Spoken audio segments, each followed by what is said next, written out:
టొమాటోలతో పచ్చళ్ళు, కూరలే కాకుండా వడియాలు కూడా పెట్టుకోవచ్చు. కేజీ బియ్యంకి కేజీ టమాటాలు కావాలి. ముందుగా అన్నం వండిన తరువాత అందులో పచ్చి టమాటాల ప్యూరీ, ఉప్పు, కారం, జీలకర్ర, నువ్వులు వేసి బాగా కలుపుకోవాలి. చిన్న ఉల్లలు తీసుకొని చూపించిన విధంగా ఒత్తుకోవాలి.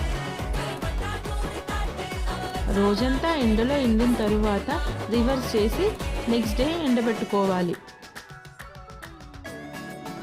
ఇప్పుడు డబ్బాలో స్టోర్ చేసుకొని సంవత్సరం పాటు నిల్వ ఉంచుకోవచ్చు.